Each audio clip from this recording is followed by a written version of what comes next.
நமக்கு உயர்ந்த அடைக்கலமாய் இருக்கிறார் கர்த்தர். இதான் தலைப்பு. கர்த்தர் நமக்கு எப்படி இருக்கிறாரு? உயர்ந்த அடைக்கலமாய் இருக்கிறார். வேத வசனம் தான் சொல்லுது, வாசிங்க. சேனைகளுக்கு கர்த்தர் எங்க இருக்கிறார்? அப்ப நம்ம அதான் நம்ம சந்தோஷமா இருக்கிறோம், சமாதானமா இருக்கிறோம், மகிழ்ச்சியா இருக்கிறோம். அல்லேலூயா. சோர்வத்துக்கு இடமே கிடையாது, துக்கத்துக்கு இடமே கிடையாது, சஞ்சலத்துக்கு இடமே கிடையாது. ஏன்னா கர்த்தர் எங்க இருக்கிறாரு? நம்மோடு. அதான் எது நடந்தாலும் ஒரு வசனத்தை சொல்ல பாருங்க. ஒரு வசனத்துக்கு 2 ஆதலால் பூமி நிலை மாறினாலும் மலைகள் நடு சமுத்திரத்தை சாய்ந்து போனாலும் அதில் ஜனங்கள் கொந்தளித்து பொங்கி அதில் பெருக்கினால் பர்வதங்கள் அதிர்ந்தாலும் நடப்பட மாட்டோம். காரணம் என்ன? கர்த்தர் நம்மோடு இருக்கிறார். ஒரு கை தட்டலை கொடுத்து ஆவியானவருக்கு மகிமை செலுத்துவோம். பூமியே நிலை மாறினாலும் கடல் கொந்தளித்தாலும் எது நடந்தாலும் நம்ம என்ன பண்ண மாட்டோம், பயப்பட மாட்டோம். காரணம் என்ன? கர்த்தர் நம்மோடு இருக்கிறார். எத்தனை பேர் உணர்ந்தீங்க? அதனாலதான் எதை குறித்தும் பயப்படல, என்ன நடந்தாலும் பயம் இல்லை, எல்லாத்தையும் விட்டுடலாம். ஆனா கர்த்தர் ஒருவர் நம்மோடு இருந்தார்னா மகிமையான காரியங்களை நமக்கு செய்வார். நம்மோடு இருக்கிறார். சாட்சி சொன்னாங்க பாத்தீங்க, 2 சாட்சியும் வேட்பாளர் உள்ள சாட்சி. அல்லேலூயா.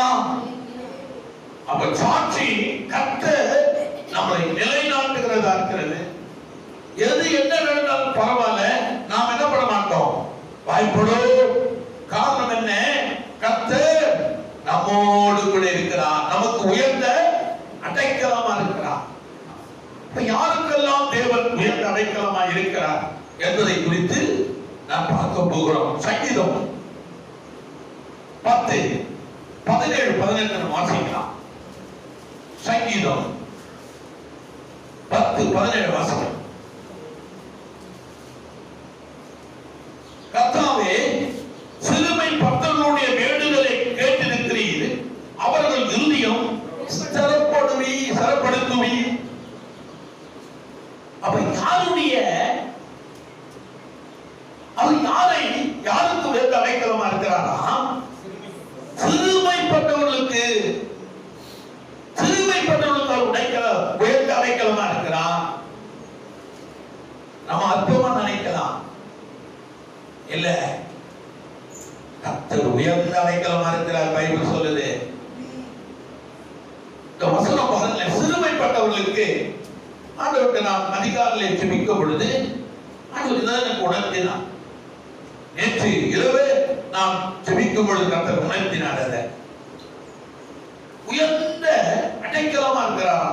யாருக்கு? சிறுமைப்பட்டவர்களுக்கு. ஒருவேளை காசு இல்ல, பணம் இல்ல, வீடு இல்ல, அது இல்ல, இது நம்ம நினைச்சு கொண்டிருக்கலாம். ஆனா கர்த்தர் உனக்கு எப்படி இருக்கிறாரு? உயர்ந்த அடைக்கலமா இருக்கிறார் என்று பைபிள் சொல்லுது. அடுத்து நீங்க தொடர்ந்து அந்த வாசிக்க சொல்றாரு. கர்த்தர் சிறுமைப்பட்டவர்களுடைய வேண்டுதலை கேட்டிருக்கிறீர், அவர்கள் இருதயத்தை கர்த்தர் என்ன பண்ணுவாரு? ஸ்திரப்படுத்துவார். கவலைப்படாதீங்க. உன்னை ஸ்திரப்படுத்தி உனக்கு உன்னை நிலைநாட்டுவது கர்த்தர் நல்லவராக இருக்கிறார். நாம் 6 நாள் வேலை செய்து கஷ்டப்பட்டு கலங்கி தேவ சமூகத்தில் வரும்பொழுது அவருடைய வார்த்தை தான் நமக்கு என்னமா ஆறுதலை கொண்டு வருகிறது.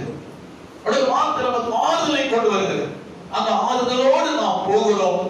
மற்ற 6 நாள் நம்ம வேலைகளை செய்கிறோம், குடும்பத்தை பார்க்கிறோம். அந்த 7வது நாள் கர்த்தருடைய ஓய்வு நாளிலே நாம் ஆலயத்துக்கு வரும்பொழுது ஆண்டவர் என்னை தேற்ற மாட்டாரா, ஆற்ற மாட்டாரா, என்னை ஆசீர்வதிக்க மாட்டாரா, என் கண்ணீரை காண மாட்டாரா, என் பிள்ளைகளுடைய காரியத்துல, என் மகனுடைய காரியத்துல எனக்கு உதவி செய்ய மாட்டாரா என்று நீ கண்கலங்கி கொண்டிருக்கலாம். ஒரு சிறுவத்தை கர்த்தர் கண்ணோக்கி கொண்டிருக்கிறார். அதாவது 12வது வசனத்தில் சொல்றார், மண்ணான மனுஷன் இனி பலவற்றை செய்ய தொடராத படிக்கு தேவரீர் திக்கற்ற பிள்ளைகளுக்கும் ஒடுக்கப்பட்டவர்களுக்கும் நீதி செய்ய. அல்லேலூயா. எத்தனை பேர் நீங்க ஜெபிக்கிறீங்க? வீட்டில் எனக்கு வருமானம் இல்லை, என் கை பிரயாசத்துக்கு வருமானம் இல்லை, எனக்கு புத்திர சுவிகார பாக்கியம் இல்லை, என் மகனுக்கு இல்லை ஆண்டவரே என்று சொல்லி ஒருவேளை நீ கண்ணீர் விட்டு அழலாம். அந்த தாயாரே, சகோதரனே, சகோதரியே, ஆண்டவர் உன் ஜெபத்தை கேட்டு அவர் செவியை சாய்த்து உன் குடும்பத்தில் ஒரு அற்புதத்தை செய்ய போகிறார். உன் ஜெபத்தின் ஏக்கத்தை எண்ணத்தை அவர் கேட்கிறார். நீ சிரமப்பட்டு உட்கார்ந்து இருக்கலாம், ஒரு கவலையோடு இருக்கு தேவ சமூகத்தில் அமர்ந்திருக்கலாம். ஆனால் அதை ஆண்டவர் பார்க்கிறார், அவர் செவியை சாய்த்து கேட்கிறார். உனக்கு ஒரு அற்புதத்தை அவர் செய்ய போகிறார். நிச்சயமாய் இந்த வேத வசனம் ஒடுக்கப்பட்டவருடைய நீதி செய்ய உம்முடைய செவிகளை சாய்த்து என்ன பண்ணுகிறார்? கேட்டருளுவி. நீ ஆண்டவர்கிட்ட கேளு மகளே, சகோதரனே, சகோதரியே. நிச்சயமாய் உன் குறைகள் என்ன, உனக்கு என்ன தேவை, நீ எதற்காக சிறுமைப்பட்டுக் கொண்டிருக்கிற என்பதை ஆண்டவர் அறிந்து உன் கண்களிலே வருகிற அந்த கண்ணீருக்கு பதிலை கத்தர் கொடுக்க போகிறார். நீ அற்புதத்தை எதிர்பார். உன் காது ஒரு நல்ல விஷயத்தை கேட்க போகிறது. அப்போது இயேசுநாதர் யார் என்பதை நீ புரிந்து கொள்வாய். அன்று சகோதர சகோதரிகளே, என்றுதான் இந்த வேதவசனம் தெளிவா சொல்லுகிறது. ஆனா சங்கீதம் 4:6-7 இப்படி சொல்லுது. சங்கீதம் 4:6-7 நீங்கள் வாசித்தா, எங்களுக்கு நன்மை காண்பிப்பவன் யார் என்று சொல்லுகிறவன் அநேகர் சொல்லுவாங்க. எனக்கு நன்மை காண்பவன் யார், என்னை விசாரிக்கிறவன் யார், எனக்கு உதவி செய்கிறவர்கள் யார், எனக்காக யுத்தம் பண்ணுகிறவர்கள் யார் எனது பூமியில அநேகர் சொல்லுவார்கள். அதுதான் மாம்சம், அதுதான் பலவீனம், அதுதான் மனிதர்கள். வேத வசனம் தெளிவாய் சொல்லுகிறது. எனக்கு உதவி செய்ய ஒருவர் இல்லைங்க பிரதர், நான் ரொம்ப கஷ்டப்படுறேன், ரொம்ப கஷ்டப்படுறேன், எனக்கு உதவி செய்ய ஆள் இல்லை, எனக்கு கை கொடுத்து தூக்கி விட எனக்கு ஆள் இல்லை, நான் மண்ணோடு ஒட்டி இருக்கிறேன், எனக்கு ஆலோசனை சொல்ல ஆள் இல்லை என்று அநேகர் இந்த பூமியில் சொல்லுவார்கள். ஏன்னா மாம்சம், நம்ம மனிதர்கள். ஆனாலும் இங்கே மேலே உள்ள வார்த்தை சொல்லுது, அநேகர் கர்த்தாவே உடைய முகத்தையும் ஒளியை, கவலைப்படாதே, அவருடைய முகத்தின் ஒளியை உன் மீது பிரகாசிக்க பண்ண போகிறார். இருள் இருக்கலாம், நீ கால்களுடைய சூழ்ந்து கொண்டிருக்கலாம், ஏதோ ஒரு அழுத்தம் உன்னை தூக்கப்படுத்திக் கொண்டிருக்கலாம். அவருடைய முகத்தின் ஒளியினால அந்த இருள, உன் குடும்பத்துள்ள இருள, அந்த கத்த, அந்த பொல்லாத கிரியைகளை ஆண்டவர் நீக்கி போட போகிறார். எத்தனை பேர் விசுவாசிக்கிறீங்க? நிச்சயமாய் கர்த்தர் நீக்கி போடுவார். நிச்சயமாய் நீ ஆண்டவரிடத்திலே உண்மையாய் கேட்பாராகி உற்றம் கர்த்தருக்கு முன்பாய் போகுமானால் அநேகர் பலவிதமாக யோசிப்பாங்க. ஆனால் நீ கர்த்தரை நம்பி இருக்கிறதுனால, நீ சிறுமைப்பட்டிருக்கிறதுனால, நீ துக்கப்பட்டிருக்கிறதுனால கர்த்தருடைய முகம், அவருடைய ஒளி உங்கள் மீது பிரகாசிக்க போகிறது. உங்கள் மீது அது பிரகாசிக்க போகிறது. இது சத்தியம் உன் வாழ்க்கையில ஒரு நிச்சயத்தை கொண்டு வரும் என்றுதான். ஆனா 7வது வசனம் அப்படி சொல்லுது, அவர்களுக்கு தானியமும் திராட்சரசமும் பெருகியிருக்கிற காலத்தை, சந்தோஷத்தை பார்க்கிலும் அதிக சந்தோஷத்தை உங்கள் இருதயத்தில் கர்த்தர் கொடுத்திருக்கிறார், கொடுக்க போகிறார். கரங்களை தனி கர்த்தரை மகிமைப்படுத்துகிறார். ஒரு பெரிய பணக்காரன் தானியத்தினாலும் ரசத்தினாலும் பலவிதமான வஸ்துகளினாலும் அவன் இருதயம் சந்தோஷப்படலாம். கர்த்தர் சொல்லுகிறார், அந்த சந்தோஷத்தை விட நான் உனக்கு ஒரு நிஜமான சந்தோஷத்தை நான் உனக்கு கொடுக்க போகிறேன். உன் இருதயத்தில் அதை நீ பார்ப்பேன். நிஜமான ஒரு சமாதானத்தை நான் உனக்கு கொடுக்க போகிறேன். நிஜத்தில் அதை பார்ப்பேன் என்று கர்த்தர் சொல்லுகிறார். அநேகர் பணத்திலும் தங்கத்திலும் திராட்சரசத்திலும் வசதியிலும் வாய்ப்பிலும் சந்தோஷப்படுவாங்க. ஆனா அந்த சந்தோஷத்தை காட்டி நாளிலும் ஒரு இருதயத்தில் நான் ஒரு புதுமையான சந்தோஷத்தை வைக்க போகிறேன் என்று கர்த்தர் சொல்லுகிறார். சிறுமைப்பட்டவர்கள் காகதான் கர்த்தர் இப்படியாப்பட்ட வார்த்தைகள் அவர் சொல்லுகிறார். அவர் உயர்ந்தவனை ஒரு நாளும் பார்ப்பதில்லை. இயேசு கிறிஸ்து தாழ்ந்தவர்களாகிய உங்கள் என்னை அவர் நோக்கி பார்க்கிறார். எளியவர்களை நோக்கி அவர் பார்க்கிறார். திக்கற்றவர்களை அவர் நோக்கி பார்க்கிறார். ஒன்றுக்கும் உதவாதவர்களை அவர் நோக்கி பார்த்து அவர்கள் இந்த பூமியில் பிரகாசிக்க பண்ணுகிறார் என்றுதான் வேதவசனம் தெளிவா சொல்லுகிறது. நீங்கள் வருத்தப்பட்டு பாரம் சுமக்கிறீர்களா? நிச்சயமாய் அவருடைய முகத்தின் ஒளி உங்கள் மீது பிரகாசிக்க பண்ண போகிறார். நீங்கள் உள்ளத்திலே இந்த வார்த்தையை வைத்துக் கொள்ளுங்கள் என்றுதான் கர்த்தர் சொல்லுகிறார். சங்கீதம் 6:9 ஆண்டவர் இப்படி பேசுகிறார். கர்த்தர் என் விண்ணப்பத்தை கேட்டார். எத்தனை பேர் நம்புறீங்க? உன் விண்ணப்பத்தை கேட்டுட்டார். நீங்க உட்கார்ந்து ஜெபித்துக் கொண்டிருக்கலாம். கர்த்தாவே, என் தேவைகளின் அறிவில் நான் சிறுமைப்பட்டவன், நான் எதற்காக உமது சமூகத்திலே உமது பாதபடியிலே நான் அமர்ந்திருக்கிறேன். என் ஜெபத்தை கேட்டீர் ஆண்டவரே. என் ஜெபத்தை கேளும். என் விண்ணப்பத்தை கர்த்தர் என்ன பண்றாராம்? ஏற்றுக்கொள்வார். இந்த சமூகத்துல கர்த்தருடைய ஆலயத்துல உட்கார்ந்து நீ கர்த்தர் ஜெபித்தானா ஒரு விண்ணப்பத்தை கர்த்தர் ஏற்றுக்கொண்டார். நிச்சயமாய் உனக்கு பதில் இருக்கிறது. நீ சிறுமைப்பட்டவர் என்று சொல்லாதபடி கர்த்தருடைய ஒளியானது இந்த பூமியில உன் மீது அவர் பிரகாசிக்க பண்ண போகிறார் என்று பைபிள் சொல்லுகிறது. எனக்கு அன்பார்ந்தவருடைய பிள்ளைகள், நீங்கள் எதை குறித்து கவலை வேண்டும்? எதை குறித்து நீங்கள் கணக்கிக் கொண்டிருக்கிறீர்கள்? நீங்கள் கர்த்தருடைய பிள்ளைகள் என்பதை மறந்து விடாதீர்கள். நீங்கள் தேவன் தெரிந்து கொள்ளப்பட்ட பிள்ளைகள் என்பதை நீங்கள் மறந்து விடாதீர்கள். ஆண்டவர் உங்களை ஒரு நாள் கைவிட மாட்டார். நம்மளை அழைத்தவர் உண்மையுள்ளவராக இருக்கிறார். நம்மளை அழைத்தவர் உண்மையுள்ளவராக இருக்கிறார். நம்மளை அழைத்தவர் பரிசுத்தராக இருக்கிறார். நம்மளை அழைத்தவர் உயிரோடு இருக்கிறார். நம்மளை அழைத்தவர் நமக்காக பிதாவின் வலது பக்கத்துல பெருமூச்சையோடு வேண்டுதல் செய்து கொண்டிருக்கிறார். மகனே, சகோதரனே, நீ எதை குறித்து கலங்குகிறார்? உன் சிறுமையை கர்த்தர் கண்ணோக்குகிறார். அந்த சிறுமையிலிருந்து அவர் உனக்கு விடுதலை கொடுக்க போகிறார். வேதவசனம் தெளிவாக சொல்லுகிறது. 2வது சங்கீதம் 9:10 சொல்லுகிறது. சங்கீதம் 9:9 வாசிங்க. சிறுமைப்பட்டவனுக்கு கர்த்தர் அடைக்கலமானவர். நெருக்கப்படுகிற காலங்களில் அவரே உனக்கு தஞ்சமா வருவார். எத்தனை பேர் விசுவாசிக்கிறீங்க? உங்களுக்கு கோஷத்தை தட்டி பிதாவை நன்மைப்படுத்தலாம். நெருக்கப்படுகிற காலங்களிலே ஆண்டவருக்கு தஞ்சமாவா? நீ நெருக்கப்பட்டுக் கொண்டிருக்கிறியா? ஒடுக்கப்பட்டுக் கொண்டிருக்கிறியா என்பது அதுக்கு ஒரு அடையாளமாய் அத்தியாயத்தை நான் உங்களுக்கு சொல்லட்டும். யோவான் சுவிசேஷம் 5ஆம் அதிகாரத்திலே இயேசு ஒரு அற்புதத்தை செய்கிறார். என்ன அற்புதம்? 5ஆம் அதிகாரம் சொல்லுகிறது,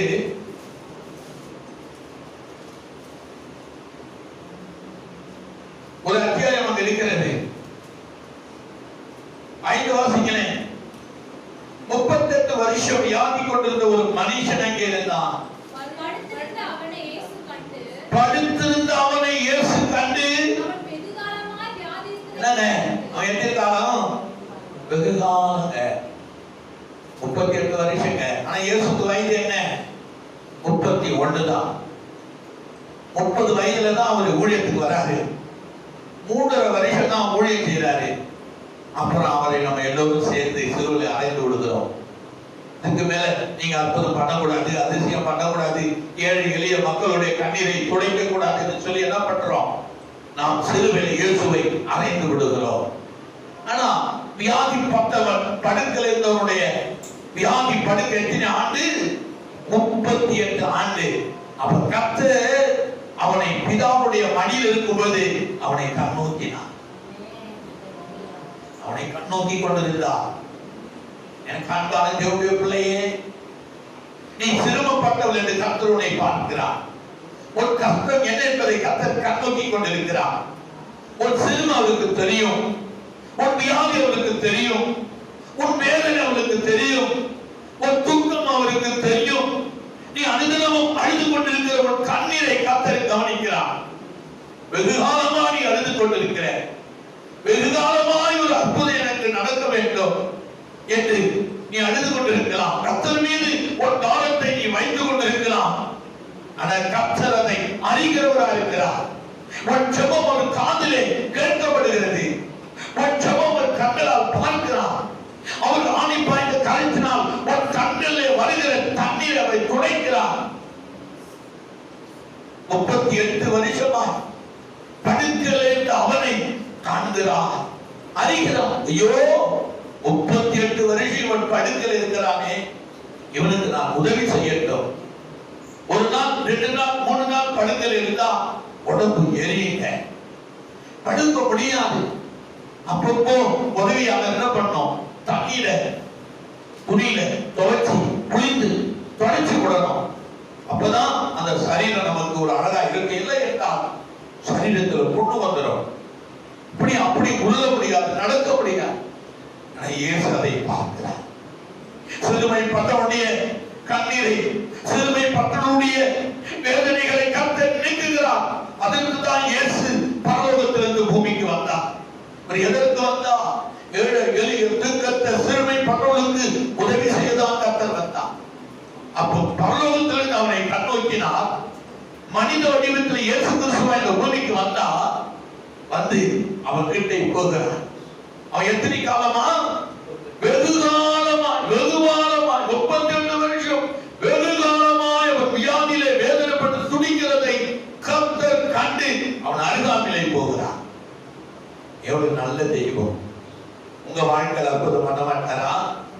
என் வாழ்க்கையிலே எனக்கு அற்புதத்தை பண்ணினவர், எனக்கு உயிரை கொடுத்தவர், என்னை வாழ வைத்தவர், என்னை பிரசங்கிக்க வைத்தவர், என்னை நடக்க வைத்தவர், என்னை சமாதானத்துக்குள்ளே நடத்தினவர், எனக்குள்ளே சந்தேகம், அதிலிருந்து எனக்கு விடுதலை கொடுத்தார். இந்த பூமியில நான் வாழ்வேனா, இதை மறித்து விடுவேனா? மரண நாட்களை எண்ணிக்கொண்டிருந்த நாட்களை கர்த்தர் தூக்கி எறிந்து விட்டார். இன்னைக்கு உங்களுக்கு உண்டாக நான் கர்த்தருடைய நாமத்தை மகிமைப்படுத்துகிறது. அவர் கொடுத்தாலும் கொடுக்காவிட்டாலும், அவர் அணைத்தாலும் அணைக்காவிட்டாலும், அவர் என்னை நினைத்தாலும் நினைக்காவிட்டாலும், அவர் எனக்காக சிந்தின ரத்தத்தை நினைத்து, எனக்காக கொடுத்த சரீரத்தை நினைத்து, எனக்காக கொடுத்த அவருடைய உயிரை நினைத்து, அவருக்கு நான் அடிமையாயிருந்தவருடைய நாமத்தை மகிமைப்படுத்த ஒவ்வொரு நாளும் அவருக்கு நான் விண்ணப்பம் பண்ணி கொண்டிருக்கிறேன். அதனாலதான் கர்த்தர் அந்த சிறுமைப்பட்டவனை நோக்கி வெகு காலமாய் வியாதி சென்று கண்டு கர்த்தர் அவனை நோக்கி வருகிறார். அவனை நோக்கி வந்த தேவன் உன்னை நோக்கி வரமாட்டாரா? உன் கண்ணீரை துடைக்க மாட்டாரா? உன் தேவைகளை சந்திக்க மாட்டாரா? நீ விரும்பினதை உனக்கு கொடுக்க மாட்டாரா? நிச்சயமாய் கொடுப்பார். நிச்சயமாய் உன் கண்ணீர் துடைக்கப்படும். இயேசு யார் என்பதை நீ அப்பொழுது புரிவா. அவர் வந்தால் கீழே சொல்லுது, படுத்திருந்த அவனை இயேசு கண்டு அவன் வெகுகாலமாய் விசாரித்தான் என்று அறிந்து அவனை நோக்கி சொச்சமாக்க வேண்டும் என்று விரும்புகிறாயா? விருப்பம் கொண்ட ஆண்டவர் கேட்கிறார். மனிதனிடத்தில் ஒரு விருப்பம் இருக்கிறார். ஆண்டவர் எதை எப்போதும் செஞ்சிட மாட்டார். கேட்கிறாரு, நீ விருப்பப்பட விரும்புகிறாயா மகனே?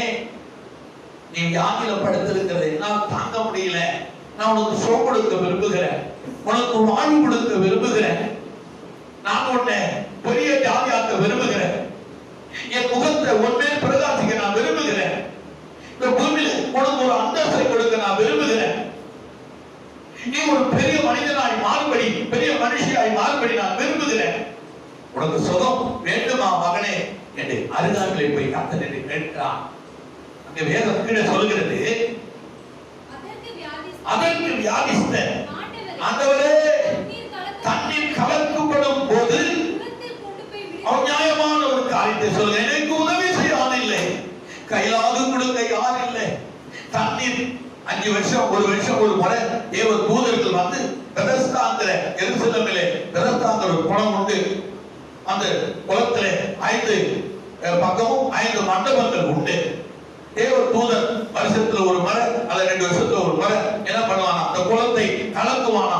அதை முக்தி இறங்குறவன் எப்படியாப்பட்ட வியாசத்தா இருந்தாலும் துரத்தம் அடைவான். அவன் வியாதி அவனை விட்டு நீக்கிவிடும்.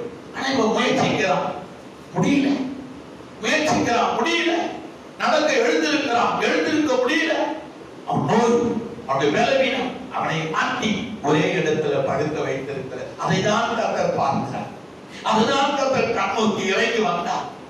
அவர் கேட்கிறார், சுகமாக விரும்புகிறாயா? எஸ், விரும்புகிறேன். உதவி செய்ய ஆள் இல்லை, என்னைக்கு உதவி செய்ய ஆள் இல்லை. நான் தனிமையாய் கஷ்டப்படுகிறேன், என்னால் நடக்க முடியல, என்னால் குளத்தண்டையிலே போக முடியல என்று அவன் துக்கித்து ஆண்டவர்கிட்ட ஒரு சாட்சியை வைக்கிறான். இதான் சாட்சி. ஆண்டவர் சொன்னா, அப்படியா, உனக்கு கையில கொடுக்க ஆள் இல்லையா? நான் உனக்கு உதவி செய்யட்டும். சிறுமைப்படுகிறாயா? நான் உனக்கு உதவி செய்கிறேன். வேதனைப்படுகிறாயா? நான் உனக்கு உதவி செய்கிறேன். கஷ்டப்படுகிறாயா? நான் உனக்கு உதவி செய்கிறேன். எழுந்திருக்க முடியா? என் கையிலாக என் கரத்தை உனக்கு கொடுக்கிறேன். நான் உன்னை சுகமாக்க விரும்புகிறேன். சகோதரனே, மகனே, மகளே என்று கர்த்தர் பரிந்து பேசுகிறவராக இருக்கிறார். உடனே கர்த்தர் என்ன சொல்லுகிறார்? இயேசு அவனை நோக்கி எழுந்திரு.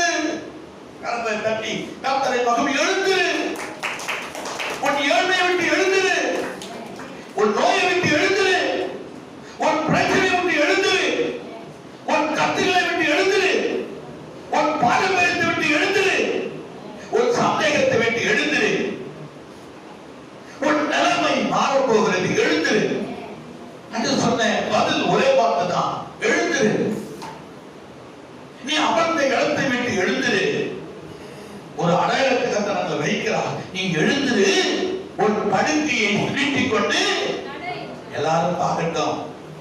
வியாதியில கடந்தாயா 38 வருஷமா, நீ நடக்கிறது எல்லாரும் பார்க்கட்டும். உன் மரண நாளை முடிந்தவர்கள் பார்க்கட்டும். இவன் செத்து போவான் என்பதை நினைத்தவர்கள் உன்னை பார்க்கட்டும். நீ மேற்கும் வடக்கும் தெற்கும் கிழக்கு என்ன பண்ண? நடந்து போ. நீ நடந்து போ. நீ சீவி சிங்காரித்துக் கொண்டு, நீ வஸ்திரத்தை உடுத்திக் கொண்டு, நீ படுத்திருந்த பாயை சுருட்டிக் கொண்டு போ. எல்லாரும் பார்க்கட்டும். எருசலேமில எல்லா தேவாலயத்தில் உள்ள போதகர்கள் பார்க்கட்டும், எருசலேம் குடிமக்கள் பார்க்கட்டும். நீ படுத்திருந்தவர்கள் கண்டார்களே, 38 வருஷமாய் படுத்திருக்கிற ஒருவன் உனக்கு உதவி செய்யவில்லையா? நான் வந்திருக்கிற மகனே, நீ எழுந்து உன் படுக்கையை சுருட்டிக் கொண்டு நட. எல்லாரும் உன்னை பார்க்கட்டும்.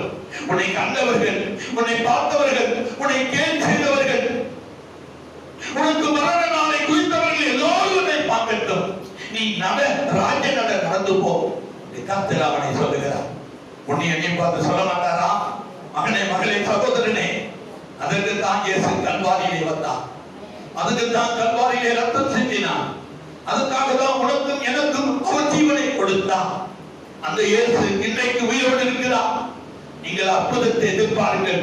என்ன சிறுமைத்தனம், என்ன உங்களுக்கு தேவை என்பதை ஆண்டவரிடத்திலே இந்த நேரத்தில் நீங்கள் சொன்னாலும் அவர் செவி உங்கள் விண்ணப்பத்திற்காக திறந்திருக்கிறது என்று சொல்லிதான் வேதம் சொல்லுகிறது. அவன் நடந்து போனான். சொன்னார், இயேசுவை நோக்கி எழுந்திரு, உன் படுக்கை எடுத்துக்கொண்டு நடை என்றார். உடனே அவன் கேள்வி கேட்கவில்லை. அப்படியே கர்த்தருடைய நாமத்தை விசுவாசித்தான். இயேசுடைய வார்த்தையை அங்கீகரித்து அதற்கு அவன் உத்தரவு கொடுத்தான். அது என்ன பண்ண? உடனே அந்த மனுஷன் சொந்தமாக்கி தன் படுக்கை எடுத்துக்கொண்டு நடந்து போனான். நடந்து போனான். நடந்து போனான். நீங்கள் அவனை பார்ப்பார்கள். நீ சுகமானான். யார் உன்னை சுகமானது? யார் உன்னை நடக்க சொன்னது? என்னை ஒருவர் சொன்னார், நீ எழுந்து உன் படுக்கையை சுருட்டிக் கொண்டு நடவென்றால் நான் நடக்கிறேன். அவ்வளவு. நீ வாழ்ந்து சொன்னால் நான் வாழ்ந்திருக்கிறேன். நீ செழித்து என்று சொன்னால் நான் செழித்திருக்கிறேன். நீ மகிழ்ந்து என்று சொன்னால் நான் மகிழ்ந்திருக்கிறேன். நீ சந்தோஷமா என்று சொன்னால் நான் இன்னைக்கு சந்தோஷமா இருக்கிறேன், மகிழ்ச்சியோடு இருக்கிறேன் என்று சொன்னால், அவர் சொன்னால் அந்த வார்த்தையை நான் எடுத்துக்கொண்டேன். இன்னைக்கு சமாதானமாய், சந்தோஷமாய், ஆரோக்கியமாய், அநேக கண்கள் கொண்டாக வாழ்கிறவனாய் காணப்படுகிறேன் என்று அநேகரிடத்தில் அவன் சொன்னான். கேட்டாங்க, அவர் பேர் என்ன சொன்னா, அவர் யார் எனக்கு தெரியாது. அவர் சொன்னால் நான் இப்போது நடந்து போகிறேன் என்று சொன்னார். கர்த்தர் உனக்கும் சொல்லுவார். நீ விசுவாசத்தோடு அமர்ந்திரு மகளே, நிச்சயமாய் அற்புதத்தை எதிர்பாரு. உன் காரியத்தில் கர்த்தர் உண்மையுள்ளவராக இருக்கிறார் என்றுதான் பைபிள் சொல்லுகிறது. ஆனா இங்க சொல்லுது, சங்கீதம் 9 10 நீங்க வாசித்தீங்கன்னா வாசிங்க.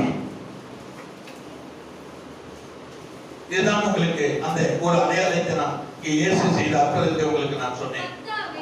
9 என்ன சொல்லுது? கர்த்தாவே நீர் எனக்கு செவி கொடுத்து என் மேல் இரக்கமாயிரும். வேதம் சொல்லுது பாருங்களேன். 9:9 சொல்லுது, சிலுவைப்பட்டவருடைய கர்த்தர் அடைக்கலமாவார், நெருக்கப்படுகிற காலத்தில் அவரே தஞ்சம். அவரே இறங்கி வந்தார் பாருங்க. அவரே கிட்ட போய் நீ சுகமாக விரும்புகிறாயா, ஒப்படைத்து எடுத்து கொண்டானே, அவரே வருவார். அவரே வந்து உனக்கு உதவி செய்வார். அவரே உதவி செய்கிற கர்த்தர். கலங்காதீங்க பிள்ளைங்களே, நிச்சயமாய் உனக்கு உதவி செய்ய அவர் வல்லவராக இருக்கிறார். 10வது வசனம், கர்த்தாவே உம்மை தேடுகிறவர்கள் நீ தேடினா அவனை கைவிட மாட்டார். உண்மையா தேடு. அதை விட நமக்கு என்ன? அது நன்மை செய்கிறார், நம் தேவைகளை சந்திக்கிறார், நம்ம பிள்ளைகளை ஆசீர்வதிக்கிறார், நம்ம கையில் பிரயாசத்தை ஆசீர்வதிக்கிறார், நம்மளை கர்த்தர் நினைத்திருக்கிறார். தம்மை தேடுகிற பிள்ளைகளை அவர் என்ன பண்ணுவது இல்லையா? கைவிடுவதில்லை. கைவிடவே மாட்டார். உலகம் உன்னை கைவிடலாம், உற்றார் உன்னை கைவிடலாம், யார் வேணாலும் உன்னை கைவிடலாம். ஆண்டவராகிய இயேசு கிறிஸ்து ஒரு நாள் உன்னை என்ன பண்ண மாட்டார்? தேடுகிறவர்கள், கர்த்தரை தேடுகிறவர்கள் அவர் ஒரு பொழுதும் என்ன பண்ணுவது இல்லையா? கைவிடுகிறதில்லை. ஆதலால் உமது நாமத்தை அறிந்தவர்கள் உம்மை நம்பியிருப்பாங்க. கர்த்தருடைய நாமத்தை அறிந்தவர்கள் கஷ்டத்திலும், கவலையிலும், நோயிலும், வேதனையிலும், துக்கத்திலும், கண்ணீரிலும் எப்படி இருப்பாங்க? நம்பி இருப்பாங்க. கர்த்தர் ஒரு நாள் எனக்கு சுகம் கொடுப்பார், ஒரு நாள் என் அடைக்கலமா இருப்பார், ஒரு நாள் என்னை உயர்த்துவார், அதுக்காக நான் காத்திருப்பேன். என் தேவன் என்னை அறிந்திருக்கிறார், என்னை கைவிட மாட்டார். அவர் ஆபிரகாம், ஈசாக், யாக்கோபை கைவிடல, என்னையும் அவர் கைவிட மாட்டார் என்ற நம்பிக்கைக்குள்ளே நாம் இருக்கும் போதுதான், தொடர்ந்து அவருடைய நாமத்தை மகிமைப்படுத்தும் போது நிச்சயமாய் கைவிட மாட்டார். சங்கீதம் 13:6 வாசிக்கிறேன். சங்கீதம் 13:6, கர்த்தர் எனக்கு நன்மை செய்தபடி நான் அவரை ஆண்டவர் நமக்கு செய்கிறார். இனி நன்மைதான் பாருங்களேன். ஆண்டவர் பார்த்துட்டாரு, எழுந்த நடந்தாரு, நம்ம சிறுமையை கண்ணோக்கினார், தஞ்சமானால் அவர் செய்த நன்மைக்காக, செய்த கிருபைக்காக, அவர் கொடுத்த சுகத்துக்காக, அவர் கொடுத்த ஆசீர்வாதத்துக்காக நான் என்ன பண்ணுவேன்? கர்த்தரை பாடுவேன். அடுத்த வசனம் தொடர்ந்து வாசிக்கிறது. அடுத்த வசனம் 7. அவ்வளவுதான். அப்ப மேல 3:5, நான் உங்களுடைய கிருபையின் மேல் நம்பிக்கையா இருக்கிறேன், ரட்சிப்பினால் என் இதயம் களி கூறும். அதனால என்ன பண்ணுவேன்? நான் கர்த்தருக்கு பாடுவேன். சிறுமை பட்டனுடைய நெருக்கப்படுகிற காலங்களில் கர்த்தர் எப்படி ஆவாரா? தஞ்சமாயிடுவார், கிட்ட வந்துடுவார். நமக்கு தேவன் தான் எப்படி இருக்கிறார்? அடைக்கலமா இருக்கிறார். அவர் எந்த அடைக்கலமா இருக்கிறார்? நம்ம நினைக்கிறேன் எனக்கு யாருமே இல்லை, சொல்லாதீங்க. கர்த்தர் உங்களுக்கு அடைக்கலமா இருக்கிறார். பைபிள் சொல்ல சங்கீதம் 18:6 வாசிங்க. சங்கீதம் 18:6 இப்படி சொல்லுது, உனக்கு நெருக்கம் வருகிறதா, பொல்லாமை சூழ்ந்து கொள்கிறதா, வாதை அணுகிறதா, முழங்கால் படியிடு. முழங்கால் படியிட முடியா? உட்கார்ந்துங்க. உட்கார முடியா? சேர்ல உட்கார். அதை நிக்க முடியுமா? நின்னுங்க. சொல்றாரு, எனக்கு உண்டான நெருக்கத்திலே கர்த்தரை நோக்கி குறிப்பிட்டு என் தேவனை நோக்கி அபயம் வேண்டுமா? அபயம் என்று தேவனிடத்துல நம்ம கண்ணீரை கொட்டணும், நம்ம விண்ணப்பத்தை தெரிவிக்கணுங்க. அவர் பெயரை சொல்லுமா? இயேசுவே எனக்கு இரங்கும், இயேசுவே எனக்கு இரங்கும், இயேசுவே என் பட்சத்தில் வா, இயேசுவே என் கண்ணீரை தொடை, இயேசுவே என்று நாம் கண்ணீர் விட்டு ஜெபிக்கும் பொழுது சிங்காசனத்தில் அமர்ந்திருக்கிற கர்த்தர் எழுந்து உனக்கு அற்புதத்தை செய்வார். ஆனால் உட்கார்ந்து அற்புதத்தை பண்ண மாட்டாரா? எழுந்து அற்புதத்தை செய்வார். எழுந்து அவர் அற்புதத்தை செய்வார். ஆண்டவருடைய இரக்கம். அவர் எழுந்திருந்து உன்னை ஆசீர்வதிப்பார். அவர் எழுந்திருந்து உன்னை உயர்த்த வல்லவராக இருக்கிறார் என்பதுதான். அவர் யாரையும் நகைப்பவர் அல்ல, யாரையும் அவர் நகைப்பவர் அல்ல. அவர்களை உயர்த்த, சிறுமையிலிருந்து அவர்களை உயர்த்தி, அவர்களை ஆசீர்வதித்து, தம்மை தேடுகிறவர்களை, தம்மை அறிந்திருக்கிறவர்களை, தம்மை கர்த்தர் என்ன பண்ணியிருக்கிறார்? அறிந்திருக்கிறார். ஒரு நாள் கைவிட மாட்டார். பயமிட்டு தமது ஆலயத்திலிருந்து என் சத்தத்தை கேட்டால் என் கூப்பிடுதல் அவர் சன்னதியில் போய் ஏறிட்டு, யாராலுமே அழைக்க முடியாதா? ஒரு சத்தம் எங்க போய் ஏறிட்டான்? விசுவாசம் தடை பண்ண முடியாதுங்க. நம்ம ஜெபத்தை அவனா தடை பண்ண முடியாது. ஏன்னா நீ நினைக்கிறதுக்கு முன்னவே ஒரு தேவைகள் என்னது என்பதை கத்த, அது எப்படி ஒரு ஜெபத்தை தடை பண்ண முடியும்? தடை பண்ணுவாரா? ஒரு ஜெபத்தை தடையே பண்ண மாட்டார். காலங்கள், நேரம், அந்த சமயம் வரை காத்திருப்பான். அந்த சமயம், அந்த நேரம், காலம். இப்போ ஒரு எக்ஸாம் ஒரு பண்றோம், எழுதுறோம், ஆனா ஒரு நேரம், ஒரு காலம் கிடைச்சிருக்காங்க. அதை பார்த்து, அதை பரிசித்து, அதை பாஸ் பண்ணுவதற்கு ஒரு நேரம், காலம் இருக்கிறது. நம்ம பப்ளிக் எக்ஸாம் எழுதி வந்துட்ட உடனே அதை பாஸ் பண்ண மாட்டாங்க.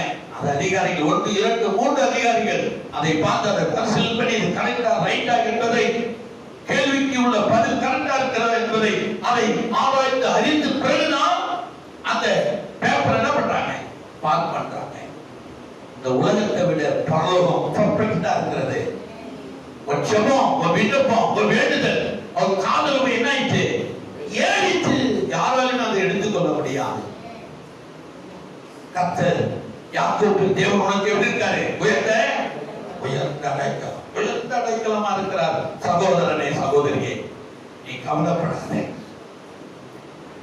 அடுத்தது மூன்றாவது, சிறுமை. எளியவன் என்றென்றைக்கும் மறக்கப்படுவதில்லையா?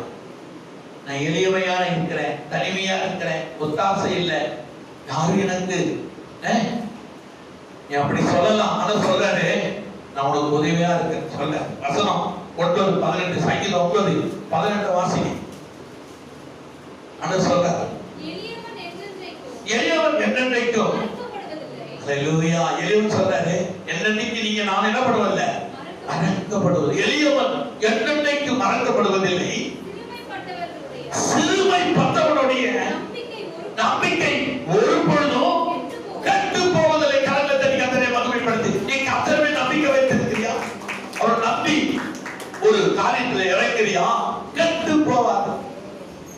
நீ ஜெபம் பண்ணி ஒரு காரியத்தை நீ ஆரம்பித்தினா அது கெட்டு போகாது. ஆண்டவர் நம்பிக்கை வைத்தினா அது கெட்டு போகாது. 100 வருஷம் இல்ல, உன் வாழ்க்கை கெட்டு போகாது, உன் குடும்பம் கெட்டு போகாது, உன் ஆத்மா கெட்டு போகாது, உன் சரீரம் கெட்டு போகாது, உன் நினைவுகள் கெட்டு போகாது, உன் நம்பிக்கை கெட்டு போகாது. அதுக்கு கர்த்தர் உத்தரவாதமா இருக்கிறார். யாக்கோபு தேவன் நமக்கு எப்படி இருக்கிறாரு? உயர்ந்த அடைக்கலமா. உயர்ந்த அடைக்கலம். சிறுமைப்பட்டவனுடைய நெருக்கப்படுகிற காலங்களில் அவர் என்ன பண்றாரு? தஞ்சமாவா அவரே வந்து உனக்காக இறங்கி ஒரு சாப்பிட நிற்பார். வசனம் சொல்லுது பாருங்க, எளியவன் என்றென்றைக்கும் மறக்கப்படுவதில்லை. சிறுமைப்பட்டவனுடைய நம்பிக்கை ஒருபோதும் ஒரு நாள் அது கெட்டு போகாது. ஏன்னா ஒரு ஜெபம் விண்ணப்பம் அவருடைய காதுல ஏறிட்டு பதிலை உனக்கு கொடுக்க அவர் வல்லவரா இருக்கிறார். உனக்கு ஜெயத்தை கொடுக்க வல்லவரா இருக்கிறார். உன்னை உண்மையா நடக்க அவர் வல்லவரா இருக்கிறார். உன்னை ஆசீர்வதிக்க அவர் உண்மையா இருக்கிறார். அவர் தான் ஆசீர்வதிக்க முடியும் என்பதுதான் வேத வசனம். 27:5-6 சொல்லுது. சங்கீதம் 27:5-6 நீங்க வாசித்தா 27:5-6 வாசிங்க. தீங்கு நாளிலே அவர் உன்னை தப்புவித்து கூடார மரவிலே வைத்து, உன்னை கூடார மரவிலே ஒளித்து வைத்து உன்னை காக்கிறவரா இருக்கிறார். கண் மலையில் மேல் என்ன பண்ணுவான்? உயர்த்துவார். சிறுமைப்பட்டவரே, சிறுமைப்பட்டவரே, கண் மலையில் மீது உன்னை உயர்த்த போகிறார். கடலை கத்தரை மகிமைப்படுத்து. உன்னை உயர்த்துவதற்காக தான் இந்த சிறுமை, உன்னை உயர்த்துவதற்கு தான் இந்த பசி, உன்னை உயர்த்துவதற்கு தான் இந்த கஷ்டம், உன்னை உயர்த்துவதற்கு தான் இந்த பாடுகள். இந்த பாடுகள் எதற்கு? இந்த கஷ்டம் எதற்கு?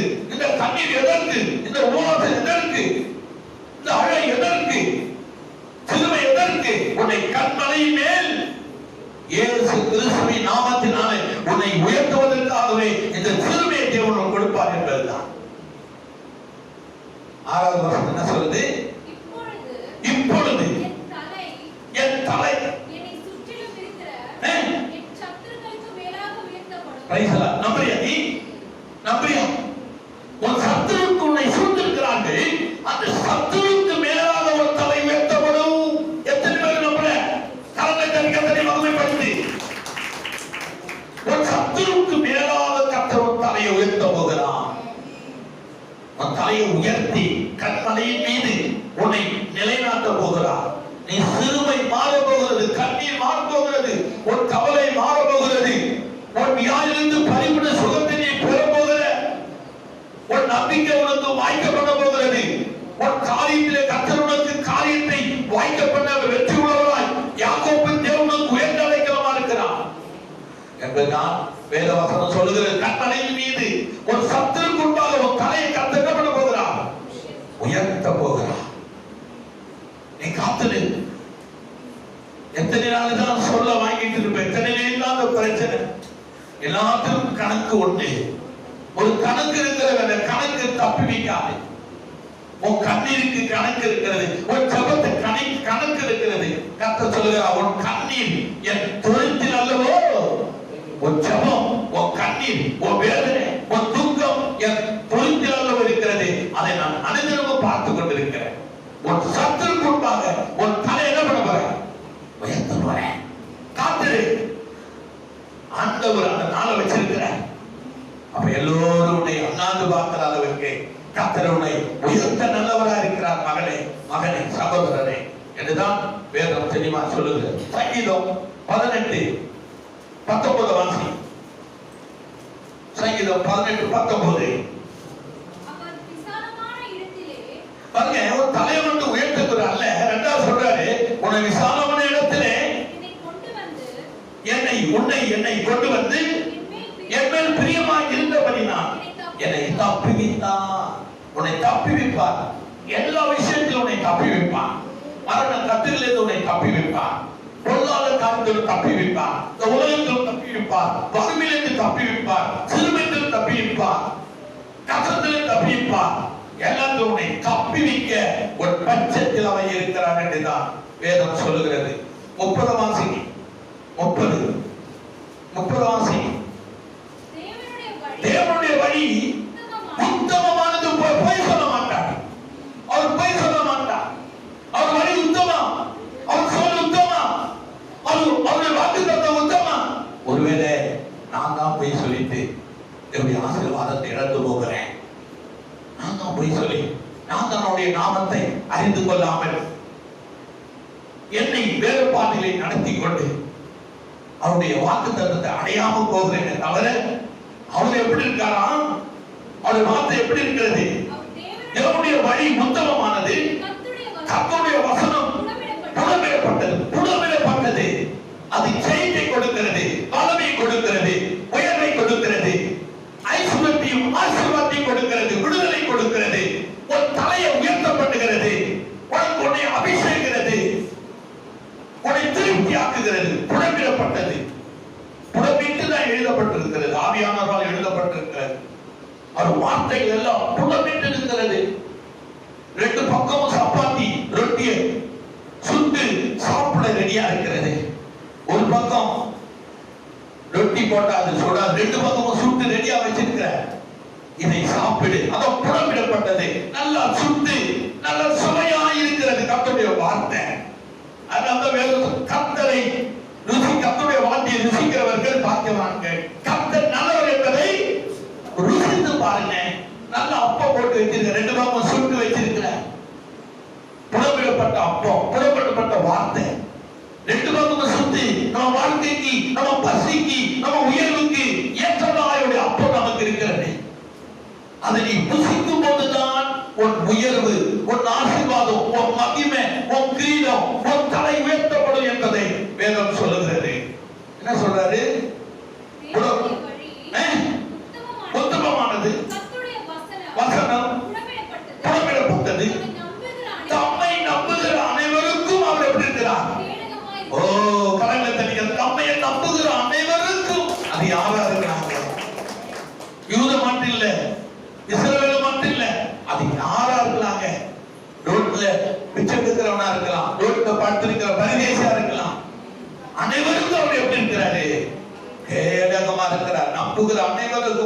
அவர் நோக்கி பார்க்கிற அனைவருக்கும் அப்படி எப்படி இருக்காரு? ஏளனமா இருக்கிறார். 33 என்ன சொல்லுது? அவர் என் கால்களை மான்களுடைய கால்களை போல் என்னுடைய உயர் தலங்களில் என்னை உயர்ந்த ஸ்தலங்களில் உன்னை நிறுத்துவார். எங்கங்க? உயர்ந்த ஸ்தலங்களில் உன்னை நிறுத்துவாராம். உயர்ந்த ஸ்தலங்களில் உன்னை மகிமைப்படுத்துவார். உன் கால் உயர்ந்த ஸ்தலத்தில் இருக்கும், கீழே இருக்காது. உயர்ந்த ஸ்தலத்திலே கத்தப்படும். காரணம் என்ன? யாக்கோபின் தேவனுக்கு எப்படி இருக்காரு? உயர்ந்த அடைக்கலமா இருக்கு. அப்ப அவர் உயர்ந்த அடைக்கலமா இருக்கிறவர் உன் கால்களை உயர்ந்த இடத்துல தான் நிக்க வைக்கிறார். அவர் உயர்ந்தவரா இருக்கிறதுனால பாருங்க, நம்ம ஒரு பேதனை வச்சுக்கீங்க, ஒரு படிப்பாளியோடு போய் நம்ம சேர்ந்தோம்னா அந்த படிப்பாளுடைய புத்தி தான் நமக்கு வரும். ஒரு பையன் இருந்தான் நீங்க பக்கத்துல, படிப்பே இல்லை, அறிவே கிடையாது, கல்வியே கிடையாது. ஆனா ஒரு வெள்ளக்காரன் வீட்டுக்கு வேலைக்கு போனான். சின்ன பிள்ளையிலே போயிட்டான், 7-8 வயசுல அவன் போயிட்டான். அவன் பார்த்தா படிப்பா, டாக்டர் படிப்பாகட்டும், எம்பி எம்எல்ஏவா இருக்கட்டும், எம்பியா இருக்கட்டும், அவன் பேசுறான் பாருங்க இங்கிலீஷ். அவன் யாரோட போய் சேர்ந்து இருக்கிறான்? வெள்ளக்காரர். தமிழ் பேசுவாங்க அவங்க? இல்ல, அவங்க என்னதான் பேசுவாங்க. அப்படி இங்கிலீஷ்ல என்ன தமிழ் சொன்னாலும் அதுக்கு அப்படியே டிரான்ஸ்லேட் பண்ணுவான். இங்கிலீஷ் வெளுத்து ஓட்டுவான் பாருங்க. அந்த தம்பி என்ன இருக்கிறான்? நம்ம தெரிஞ்ச தம்பி தான். இங்கிலீஷ் பொறுத்து இருப்பான். காரணம் என்ன? அவன் யாரோட சேர்றான்? அவன் அந்த வெள்ளக்காரோட சேர்ந்ததுனால, அவங்க இங்கிலீஷே பேசுறதுனால அவன் இறுதியத்தை அப்படியே அதே போலதான் ஆண்டவரை நீ நோக்கி பார்க்க பார்க்க அவர் உயர்ந்தவரா இருக்கிறதுனால ஒண்ணு என்ன பண்ணாரு? உயர்ந்த ஸ்தானத்தில் வைப்பார். அவர் ஜீவனுள்ள தேவனா இருக்கிறதுனால உனக்கு ஜீவனுள்ள தேசத்திலே உன்னை வாழ வைப்பார். அவருடைய இருதயத்தோடு உன் இருதயம் சேரும் பொழுது ஒரு கால் எங்க இருக்கும்? உயர்ந்த ஸ்தலங்களில் ஒரு காலை நிறுத்த வைக்கிற தேவனாக இருக்கிறார்.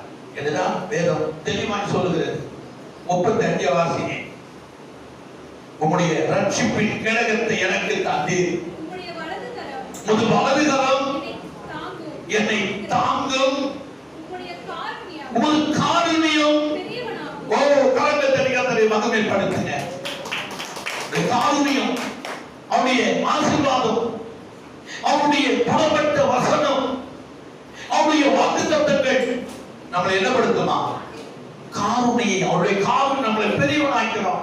நாளுக்கு நாள் தாவீது விரித்தெழுந்தது போல, நாளுக்கு நாள் யோசேப்பு அந்நிய தேசத்துல அவன் அதிகாரி ஆனது போல தேவன் நாளுக்கு நாள் உன்னை உயர்த்தி அவருடைய காருண்யத்தினாலே உன்னை ஆசீர்வதித்து உன்னை பெருக பண்ணுவார் என்றுதான் பைபிள் சொல்லுது. அப்ப கர்த்தர் யாரு? இந்த வசனம் என்ன சொல்லுது? 46:10-11. யாக்கோபின் தேவன் எனக்கு உயர்ந்த அடைக்கலமானவர். அப்படிதான் அந்த வார்த்தை சொல்லுது பாருங்களேன். சேனைகளின் கர்த்தர் எங்க இருக்கிறார்? நம்மோடு இருக்கிறார். சேனைகளின் கர்த்தர் அவர் வெளியே போலீங்க, உன்னோடு இருக்கிறார், உன்னோடு வருகிறார், உன்னோடு பேசுகிறார், உன் பின்னே செல்லுகிறார், உன்னை நடத்துகிறார், உன் தேவைகளை எல்லாத்தையும் சந்திக்கிறார். அவர் உன்னோடு அவர் இருக்கிறார். யாக்கோபின் தேவன் நமக்கு உயர்ந்த அடைக்கலமானவர். அவர் அடைக்கலமா இருக்கிறார். அவர் தேவன் நமக்கு அடைக்கலம், நமக்கு பலன். கிருபைப்படுகிற காலங்களில் கர்த்தரே நமக்கு சத்தியமாவார். ஒரு விண்ணப்பம் எதுவா இருந்தாலும் என்றைக்கு கர்த்தருடைய சமூகத்தில் இருக்கிறது. அன்பு சகோதரியே, சகோதரனே, கொஞ்ச நாளில கொஞ்ச நேரத்துல அந்த அற்புதத்தை நீ பார்ப்ப. அது ஒரு விசுவாசம் எவ்வளவோ அம்மட்டும் அது கிரியை செய்யும். ஒரு விசுவாசம் எவ்வளவோ அம்மட்டும் அது இந்த நிமிஷத்துல கூட அற்புதத்தை கொண்டு வரலாம். மாசில்லாத விசுவாசம், சந்திக்கப்படாத விசுவாசம், சிறுமைப்பட்டவளே, சிறுமைப்பட்டவனே, உன் தேவைகள் அனைத்தையும் நான் உனக்கு உயர்ந்த அடைக்கலமா இருக்க போறேன், சந்திக்க போறேன். உனக்கு என்ன குறைகள் அதை நிவர்த்தி செய்ய போறேன்னு கர்த்தர் சொல்றாரு. கவலைப்படாதீங்க, நான் சிறுமைப்பட்டவன் சொல்லாதீங்க. கர்த்தர் உன்னை அவருடைய ஐஸ்வர்யத்தினால உன்னை பெரியவனாய் மாற்ற போகிறார். அவருடைய காருண்யம் உன்னை மாற்ற போகிறது. உன்னுடைய காருண்யம் உன்னை பெரியவனாய் மாற்ற போகிறது. கர்த்தர் உனக்கு உயர்ந்த அடைக்கலமா இருக்க போகிறார். உயர்ந்த அடைக்கலமா இருக்க. கவலைப்படாதீங்க. நிச்சயமா அதற்கு தானே நாம ரசிக்கப்பட்டிருக்கிறோம். நம்ம பார்த்தோம் நாம் அந்த வழியை விட்டு வேறு வழிக்கு வந்து விட்டோம். நிச்சயமா தேவன் நம்மளை உயர்த்த வல்லவரா இருக்கிறார். நிச்சயமா நம்மளை ஆசீர்வதிக்க வல்லவரா இருக்கிறார். புலம்பிட்ட அந்த வசனம் நம்மளை பெரியவர்களாய் மாற்ற போகிறது. ஒரு தேவைகள் சந்திக்க போகிறது. ஒரு வீட்டில் ஒரு நன்மை குறைபடாது. ஒரு வீட்டில் அனைத்து நன்மைகளும் நிறைந்திருக்கும். யாரும் ஒண்ணு குற்றப்படுத்தாதபடி கர்த்தருடைய நிறைவான ஆசீர்வாதம் உன் குடும்பத்துல, உன் பிள்ளைக்கு, உன் மகளுக்கு, உன் மகனுக்கு, உன்னுடைய மருமகன் யாரா இருந்தாலும் சரி, ஒரு நிமித்தம், ஒரு வேண்டுதல் நிமித்தம் ஆண்டவர் உன் குறைகளை என்ன பண்ண போறாரு? நீக்க போகிறார். உன் குறைகளில் இருந்து உனக்கு அற்புதங்களை செய்ய போகிறார். நம்புங்கள், ஜெயத்தை பெறுங்கள். நிச்சயமாய் உயர்ந்த இடத்திலே கர்த்தர் உங்களை வைப்பார். நம்ம எழுந்திருக்கலாம்.